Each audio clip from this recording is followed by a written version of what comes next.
नाही काय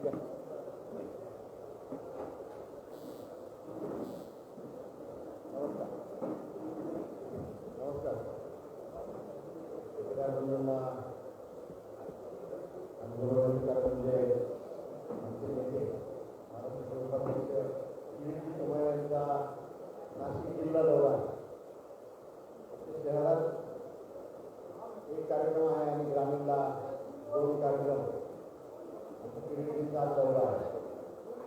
या निमित्ताने किरीटने आपल्याशी संवाद साधावा म्हणून त्यांनी नाशिक शहर कार्यालयात 12-14 पत्रकारांशी संवाद साधले असे आम्हाला सूचना दिल्या. त्यानुसार आम्ही तुम्हाला निरोप दिले. आपण सर्वजण आहात किरीटचा विनंती करतो की आपण आपल्या पत्रकार वार्तालाला सुरुवात करावी.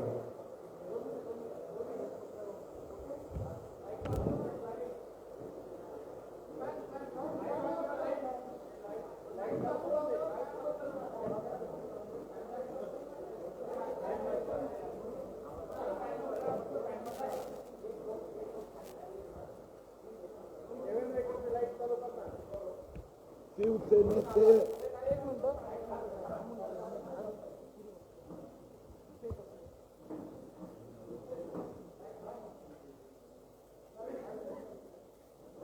सामना संपादकचे मालक शिवसेनेचे अध्यक्ष यांना आमची विनंती आहे आणि त्याचसोबत महाराष्ट्राचे पोलीस महासंचालक यांना प्रार्थना आहे की त्यांच्याकडे काही माहिती आहे की शिवसेनेचे त्यांच्या मित्र पक्षाचे आणि माफिया सरकारचं समर्थन करणाऱ्या आमदार हे बिकाऊ आहे. त्यांना प्रलोभन दिली जात आहे. अशा प्रकारचं सामना वर्तमानपत्रात त्यांचे कार्यकारी संपादक त्यांचे संपादक यांचे गेले 3 दिवस वक्तव्य येत आहे. तर पोलीस महासंचालकाची जबाबदारी आहे की अशा प्रकारचा भ्रष्टाचार आमदारांचा घोडे बाजार महाराष्ट्रात सुरू आहे. तर ते उद्धव ठाकरे यांच्याकडून ती माहिती घेऊन आता बाजार मांडणाऱ्यांवर ताबडतोब कारवाई करावी. शिवसेना अध्यक्ष हे मुख्यमंत्री आहे म्हणून मुख्यमंत्र्यांची डबल जबाबदारी आहे की त्यांनी त्यांच्या वर्तमानपत्रांनी त्यांच्या प्रवक्त्यांनी जे स्टेटमेंट केले आहेत तर ही माहिती आतापर्यंत त्यांनी पोलिसांना का दिली नाही, निवडणूक आयोगाला का दिली नाही, हे एक्सप्लेनेशन देणं हे उद्धव ठाकरे यांच्यावर बंधनकारक आहे. निवडणुकीत भ्रष्टाचार होत असेल तर तो करणारा, तो पाहणारा, तो होऊ देणारा हे सगळे जबाबदार आहे. म्हणून आमची मागणी आहे मुख्यमंत्र्यांचं ताबडतोब स्टेटमेंट रेकॉर्ड करावं, त्यांच्या प्रवक्त्यांचं संपादकांचं स्टेटमेंट घ्यावं आणि घोडे बाजार करणाऱ्यांवर कारवाई करावी. मला विश्वास आहे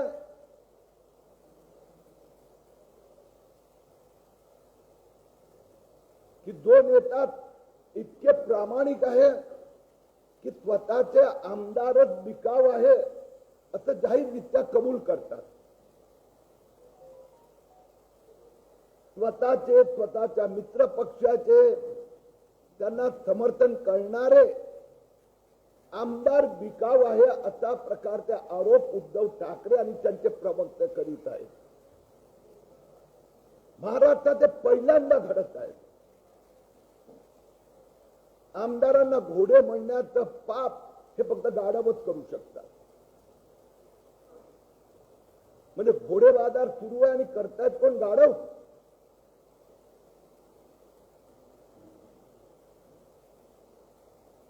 याचा अर्थ काय? बेईमान कोण?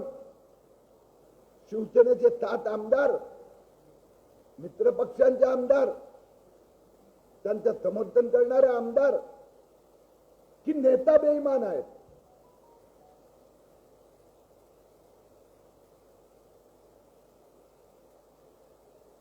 याची चौकशी व्हायला हवी. भारतीय जनता पक्ष असा प्रकारचा भ्रष्ट आचाराचं कधीच समर्थन करीत नाही, करणार नाही. असा प्रकारचा भ्रष्टाचार थांबवला गेला पाहिजे, कारवाई झाली पाहिजे, चौकशी झाली पाहिजे.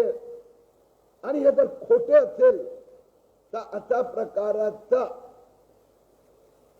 खोटं बोलणाऱ्यांवर पण कारवाई झाली पाहिजे.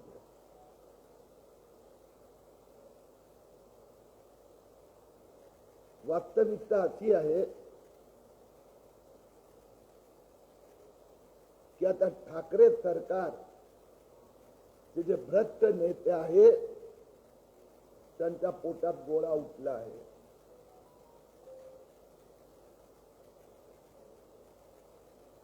सचिन वाझेला सीबीआय कोर्टाने माफीचा साक्षीदार होण्यास मंजुरी दिली आहे.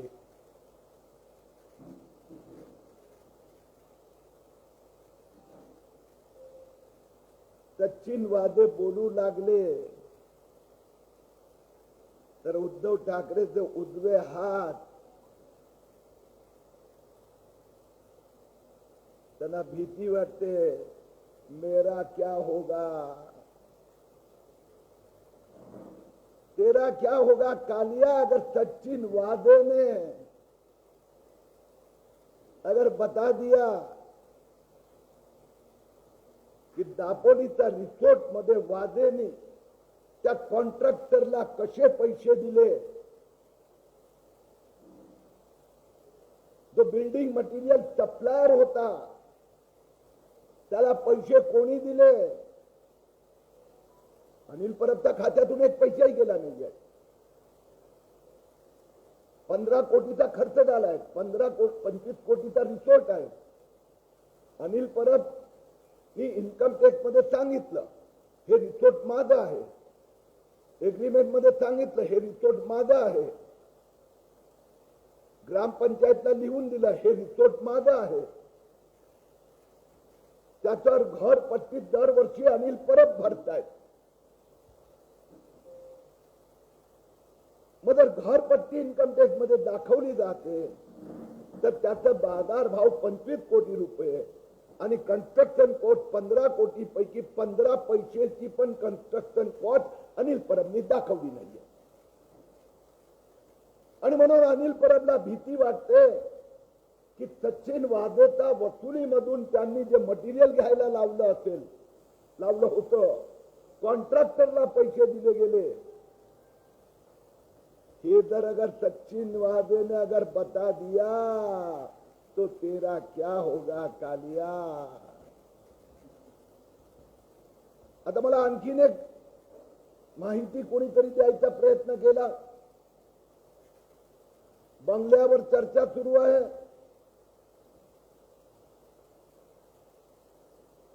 परवांचं ब्लड प्रेशर आणखीन वाढलं आहे.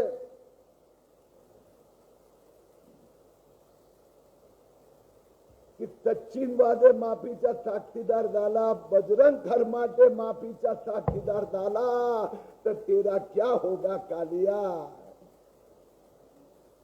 खरमाटे माहित आहे ना महाराष्ट्राच्या जनतेला.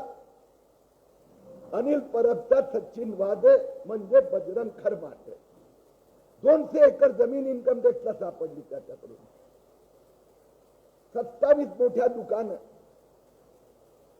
हा बजरंग खरमाटे आरटीओ इन्स्पेक्टर अनिल परबची लेनदेन करण्याचं काम बजरंग खरमाटे करायचे. जर बजरंग खरमाटे माफीचे साक्षीदार झाले भीती मुख्यमंत्र्यांना वाटते, रात्री झोप येत नाही,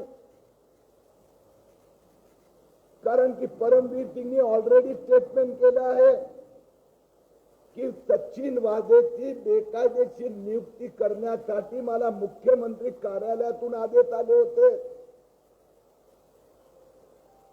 जर सचिन वाझे माफीचे साक्षीदार झाले आहे, तर त्यांनी सांगितलं की माझी बेकायदेशीर नियुक्ती उद्धव ठाकरेंमुळे झाली, तो आपका क्या होगा. मित्रांनो, मी 1 महिन्यापूर्वी उद्धव ठाकरे साहेबांना प्रश्न विचारला होता. मी प्रश्न विचारला होता,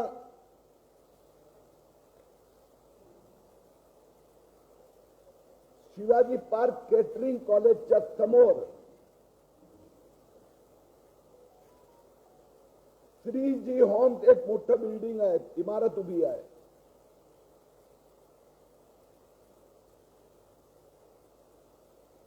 ती इमारत अजून पण रिकामी आहे.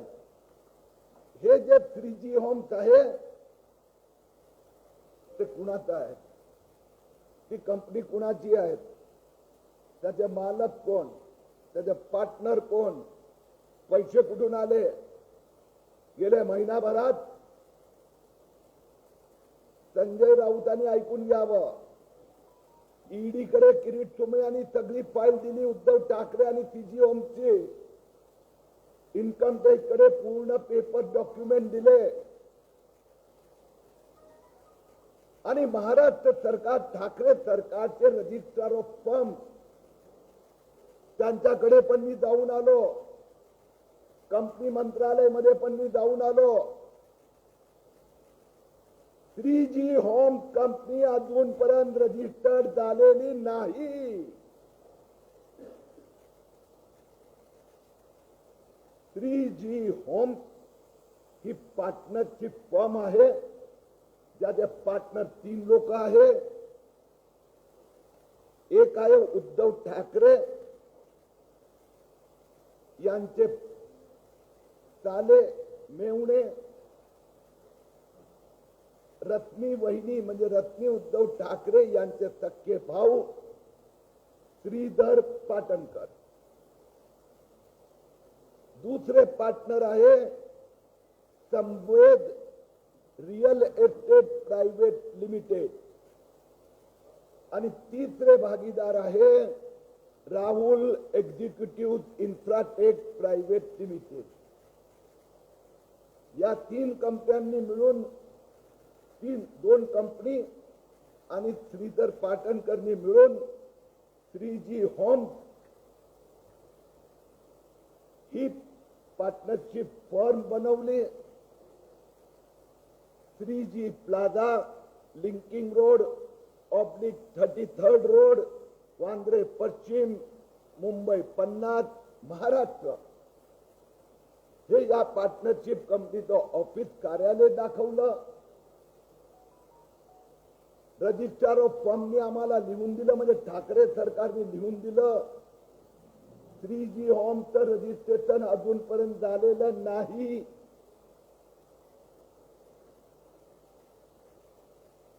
कंपनी मंत्रालयाने आम्हाला माहिती दिली, इन्कम टॅक्स खातं, एन्फोर्समेंट डिरेक्टरेट आणि मातोश्री मधले आम्हाला माहिती देणारे त्यांनी आम्हाला माहिती दिली की श्रीजी होम्सचे 3 पार्टनर, ही आता गोष्ट कन्फर्म झाली. आम्ही संवेद रिअल एस्टेटचे पेपर्स काढले. संवेद रिअल एस्टेट प्राइवेट लिमिटेड 601 वैभव chamber, Bandra Kurla complex, Mumbai.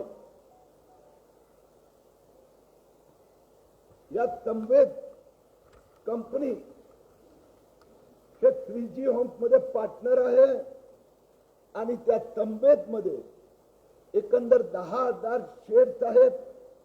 10,000 shares पैकी श्रीधर पाटणकरचे 100 शेअर, माधव पाटणकरचे 100 शेअर आणि रश्मी ठाकरे यांचे 9,898 शेअर. म्हणजे संवेद रिअल एस्टेट मध्ये 98% ओनरशिप रश्मी उद्धव ठाकरेची, 1% रश्मीताईंचे भाऊ श्रीधर पाटणकर आणि 1% रश्मी वहिनीचे वडील माधव पाटणकर. आम्ही कंपनी मंत्रालयातून पेपर्स काढले. जे दुसरे पार्टनर आहेत Rahul executive infratech private limited, 3G homes मध्ये 3 पार्टनर, 1 पार्टनर श्रीधर पाटणकर ज्यांची भागीदारी 10%, उरलेले 2 पार्टनर राहुल एक्झिक्युटिव्ह आणि संवेद एस्टेट प्रायव्हेट लिमिटेड या 2 कंपन्यांची भागीदारी 90%.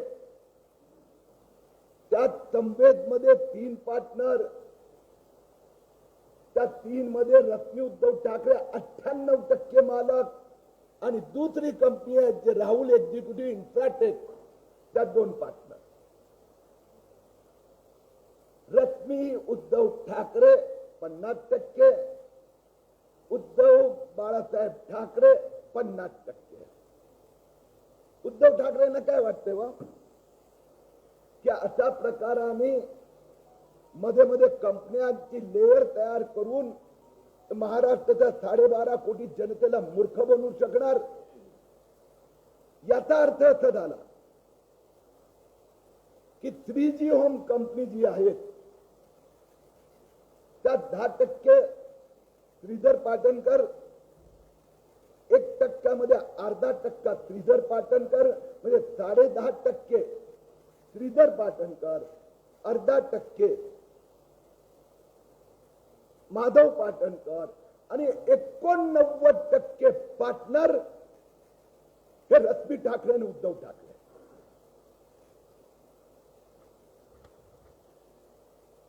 उद्धव ठाकरे साहेब हिशोब द्या. या कंपनीत 29,62,29,320 रुपये, 29,62,29,320 रुपये या अनेक कंपन्यांची लेअरला काय म्हणतो मराठी, म्हणजे मध्ये दुसऱ्या बनावटी किंवा बोगस कंपन्यांची किंवा लोकांचं लक्ष डायव्हर्ट करण्यासाठी. याचा अर्थ असा झाला की 3G होमचे 89% मालक रश्मी ठाकरे उद्धव ठाकरे. म्हणजे याचा अर्थ असा झाला टेक्निकल भाषेत, निवडणूक आयोगाच्या भाषेत, की 3G होमचे मालक 89% उद्धव ठाकरे आणि ती पार्टनरशिप फर्म अजूनपर्यंत रजिस्टर्ड नाही झाली. त्या कंपनीत 29,62,29,320 रुपये आले. कसे, कुठून आले? आयकर विभाग, कंपनी मंत्रालय, रजिस्ट्रार ऑफ फर्म, ईडी, सगळ्यांकडे मी डॉक्युमेंट दिलेत. आणि मी आज परत एकदा मागणी करतोय, 3G होमच्या आर्थिक व्यवहाराची चौकशी झाली पाहिजे. धन्यवाद.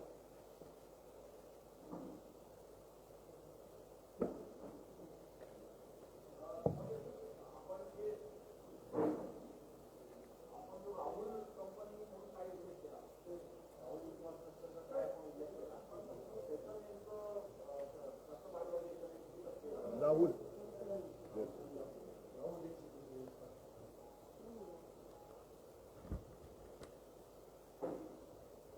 एकंदर 3G होम ही पार्टनरशिप कंपनी आहे जे गव्हर्नमेंटच्या रेकॉर्ड मध्ये वेगवेगळ्या, कारण काय नाही का तुम्हाला बिल्डिंग बांधायची आहे तर सापडते कुठून, काय काय वेळी तुम्ही पण मला प्रश्न विचार, तुम्हाला इतकी एवढी माहिती कुठून मिळते, तर खूप मेहनत करावी लागते. तर it is a new construction. मग आम्ही बिल्डिंग डिपार्टमेंटमध्ये जातो, म्हणजे मुंबई महापालिकेच्या बिल्डिंग डिपार्टमेंटमध्ये अर्ज कोणी केला आहे. तर त्यातनं कळलं की 3G होम ते रोड नंबर 33 आणि लिंकिंग रोड बांद्रा पश्चिम. मग त्यात पुढे गेलो तर रजिस्ट्रार ऑफ फर्म कडे गेलो. त्याने सांगितलं आमच्याकडे याची काहीच माहिती नाही, कारण की रजिस्ट्रेशन झालेलं नाही. म्हणून आम्ही मातोश्री मधले आमचे जे इन्फॉर्मर मित्र, हसू नको रे दादा, एक वेळा त्याच्यावर पण टाकण्यात आला, त्यांना गाठलं. महापालिकामध्ये माफिया सेनानी बरेच भ्रष्ट केले, पण प्रामाणिक अधिकारी पण खूप आहेत. त्यातनं आम्हाला कळलं 10% पाटणकर, 40% आणि 50% Rahul executive infrastructure private limited आणि दुसरी कंपनी संवेद रिअल एस्टेट प्रायव्हेट, या दोघांचा मी तुम्हाला व्हॉट्सअपवर पाठवायची व्यवस्था करतो. हे 2 पेपर एक झाली प्रेसची पाठवून देतो. यात तुम्हाला कन्फर्मेशन कसं मिळेल मी सांगतो. कारण की हे 2 आहे ना, रजिस्ट्रार ऑफ कंपनी म्हणजे मिनिस्ट्री ऑफ कॉर्पोरेट अफेअर्स यांची वेबसाईटवर यांचा डेटा मिळेल तुम्हाला, ताबडतोब मिळेल. तर तोच डेटा मी तुम्हाला देतोय, पण थोडी मेहनत करावी लागणार. मध्ये स्तर असेल, मी सिंपल करून दिलं.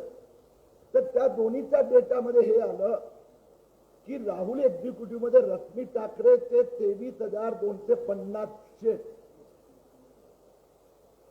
आणि this information is as on 31 March 2021, म्हणजे लेटेस्ट झालं.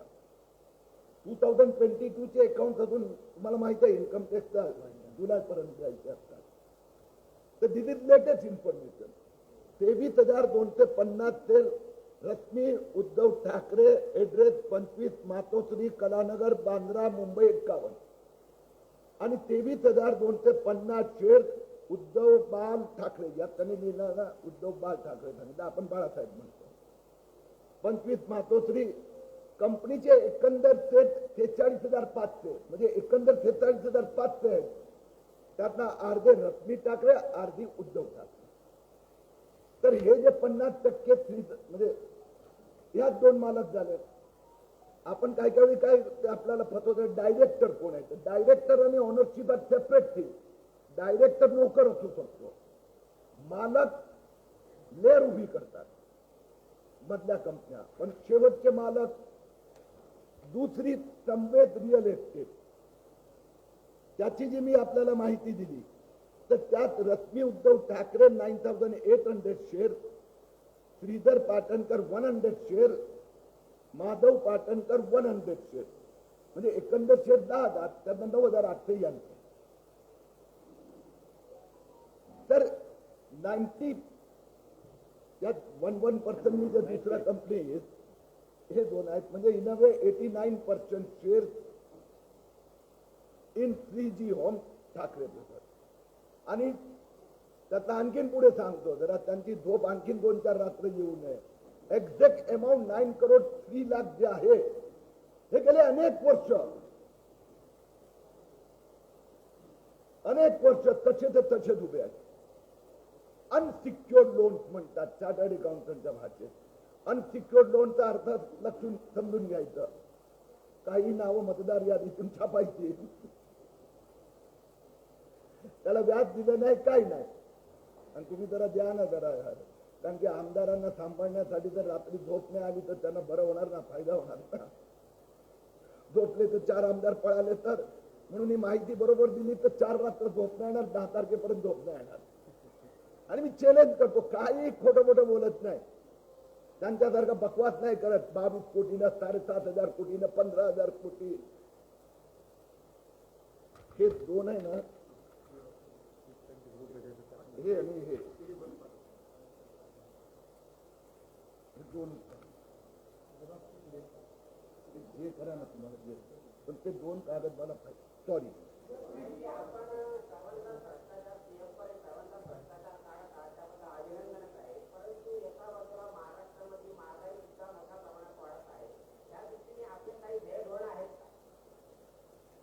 भ्रष्टाचार यात पण आहेत.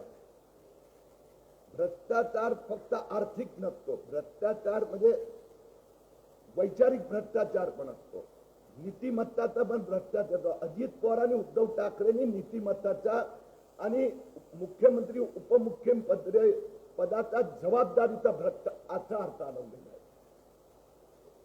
तेल तेल म्हणजे पेट्रोल, गॅस, डिझेल, आपण ज्याला ऑइल प्रोडक्ट, याचा साधारणतः भारतात गेली अनेक वर्ष 50% कॉस्ट असते, 40 ते 50% इम्पोर्ट कॉस्ट आणि 40 ते 50% वेगवेगळ्या स्तरावर ड्युटी टॅक्सेस लावतात. पुढे महापालिका, पुढे राज्य सरकार, पुढे केंद्र सरकार. मोदी सरकारने गेल्या 3-4 वर्षात म्हणजे 2017 मध्ये जे टॅक्सेस होते हे भाववाढ सुरू झाली गेले 2 वर्षात मेनली, आणि त्याच्यामुळे टॅक्सेस खूप वाढले. तर around 14-15 rupees per petrol and per diesel हे जे टॅक्सेस गेल्या 1.5-2 वर्षात वाढले होते, नोव्हेंबर 2021 आणि मे 2022 या 2 हप्त्यात ते सगळे मागे घेतले. त्याच्यापेक्षा जास्त दरवाढ महाराष्ट्र सरकारने गेल्या 2 वर्षात केली आहे. 19 रुपयाने 18 रुपये दरवाढ केलेली आहे. टॅक्स उद्धव ठाकरे आणि अजित पवारांनी लोकांची फसवणूक केली, भ्रष्टाचार केला. 1 रुपये 37 पैसे आणि 1 रुपये 47 पैसे कमी केले. तर महागाई वाढण्याचं कारण ठाकरे पवारांचे घोटाळे. त्यांना गव्हर्नमेंटमध्ये रेव्हेन्यू पाहिजे, ज्याच्यामुळे एक उदाहरण देतो. कोविडचं इंजेक्शन एकाच दिवशी विकत घेतलं ठाकरे सरकारने. 7 एप्रिल 2021 हाफकिन इन्स्टिट्यूटने विकत घेतलं 668 रुपयांनी आणि मुंबई महापालिकाने 1668 रुपयांनी. ते इथे भ्रष्टाचाराचे पैसेसाठी हे महागाई वाढलेली आहे. Okay, thank you.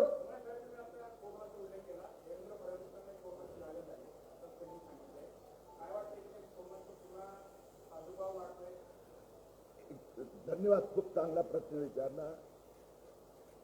कोरोना ज्यावेळी आला त्यावेळी तुम्हाला, मला, जगाला कुणाला माहित नव्हतं 4th फेज येणार हे सगळ्यांना माहित होतं आणि माहित आहे. कोरोना जो विषाणू आहे त्याची तीव्रता हळूहळू कमी होत चालली आहे, तीव्रता. म्हणून 4था फेज येणार, त्याची इफेक्टिव्हिटी पॉवर 15%. मी सामान्यांच्या भाषेत म्हणतोय. जो पहिला विषाणू होता तो 100% होता, नंतर डेल्टा आला, त्याची इफेक्टिव्हिटी 50% होती, त्यानंतर तिसरा आला, त्याची 25% होती, आता जो 4था त्याची तुम्हाला मला 1-2 तास ताप येऊन निघून जाणार, कळणार पण नाही की होऊन गेला. सावधान राहायचं आहे, घाबरायची किंचितही गरज नाही आहे. बूस्टर डोस ज्यांना ज्यांना ते वेळ झाला असेल तर घेतला तर निश्चितपणे फायदा आहे. परंतु दैनंदिन जीवन, इकॉनॉमी तशीच चालू ठेवायची आहे, काळजी घ्यायची, परंतु परत घरी बसायची गरज नाही. Okay, thank you.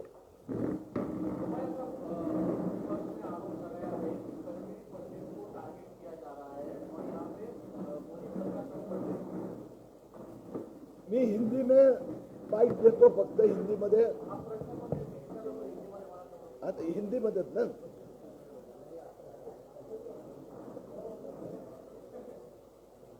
मुख्यमंत्री उद्धव ठाकरे जी और उनके वर्तमान पत्र सामना, उनके कार्यकारी संपादक संजय राउत ने, जो उनके पास जानकारी है कि उनके विधायकों को, फिर शिवसेना मित्र पक्ष और सरकार को समर्थन देने वाले विधायकों को की खरीद फरोख्त हो रही है, वो विधायक पैसे लेकर अपना वोट बेच रहे हैं, ये जानकारी ताबड़तोड़ उन्होंने पुलिस महासंचालक को देनी चाहिए.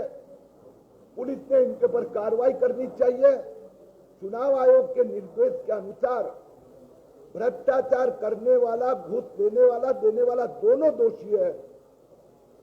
मुख्यमंत्री उद्धव ठाकरे का ताबड़तोड़ स्टेटमेंट रिकॉर्ड होना चाहिए. जो विधायक अपने आप को बेच रहे उनके नाम जाहिर करो. वास्तव में हमें दुख होता है कि मुख्यमंत्री को उनको समर्थन देने वाले विधायकों के ऊपर ही विश्वास नहीं है. तो बेईमान कौन है, विधायक या नेता? एक दूसरी बात है, मैंने 1 महीने पहले उद्धव ठाकरे जी को एक सवाल पूछा था. 3G होम 29.62 करोड़ का घोटाला हुआ है. गए 1 महीने में मैंने इनकम टैक्स विभाग, ईडी, कंपनी मंत्रालय, पार्टनरशिप विभाग सब जगह शिकायत की है। उद्धव ठाकरे जी और रश्मि ठाकरे ये 3G होम के 89% मालिक है। इस कंपनी में 29,62,29,320 रुपए की जो सोर्स ऑफ इनकम दिखाई गई है उसकी जांच होनी चाहिए। 9,03,00,000 रुपया अनेक वर्षों से अनसिक्योर्ड लोन करके दिखाया जा रहा है, इसकी जांच होनी चाहिए, ऐसी हमारी मांग है।